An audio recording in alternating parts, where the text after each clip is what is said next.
Merci Monsieur le Ministre de cet entretien. Alors justement, on retourne du côté français parler de cette agriculture biologique ou plutôt de la future interdiction possible du glyphosate. Ça n'a pas été le cas l'année dernière. Les Européens ne se sont pas mis d'accord sur cette question. Le débat est reporté de 5 ans. Mais si on interdit cette substance très importante pour les agriculteurs, y a-t-il des produits de remplacement?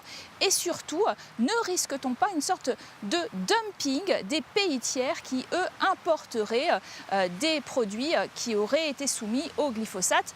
On regarde tout de suite ce reportage signé Anaïs Guérard. Ancien horticulteur, adepte du glyphosate, ce maraîcher est désormais un producteur bio. Donc vous voyez, sur les sols, il n'y a aucun traitement. Vous pouvez voir là, ici, on voit les adventices qui sortent. C'est pas très grave. On les laisse ici.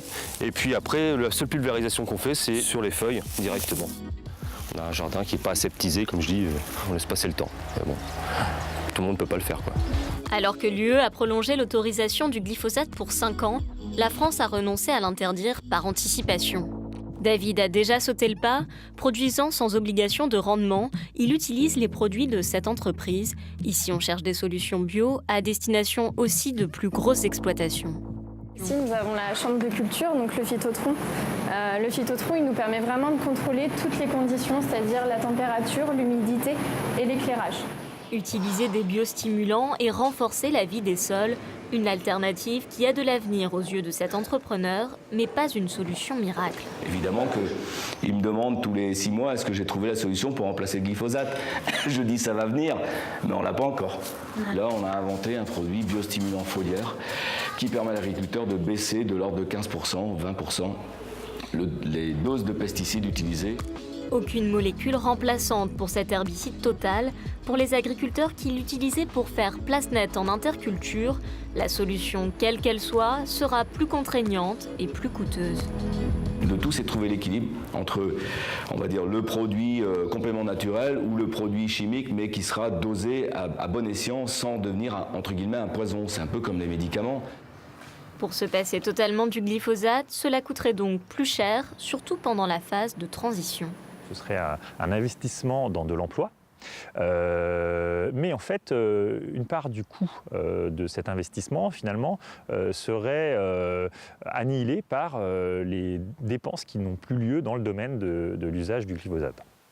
Plus d'achat de pesticides, mais de nouvelles dépenses, désherbage mécanique, couverts végétaux ou biostimulation.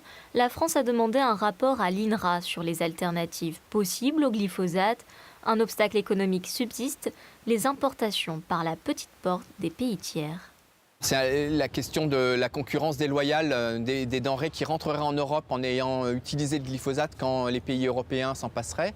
C'est une question difficile puisqu'il y a des difficultés à avoir la trace que le glyphosate a utilisée. Et donc ça passe par le cahier des charges et par un renforcement des négociations bilatérales.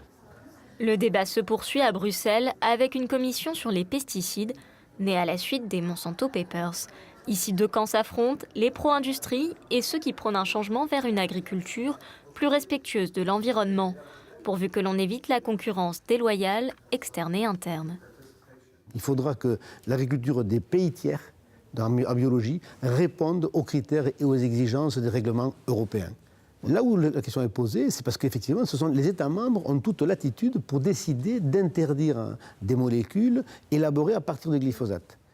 Mais l'Union européenne n'en est, sur ce dossier, pas une offensive près des lobbies, ni à une contradiction près.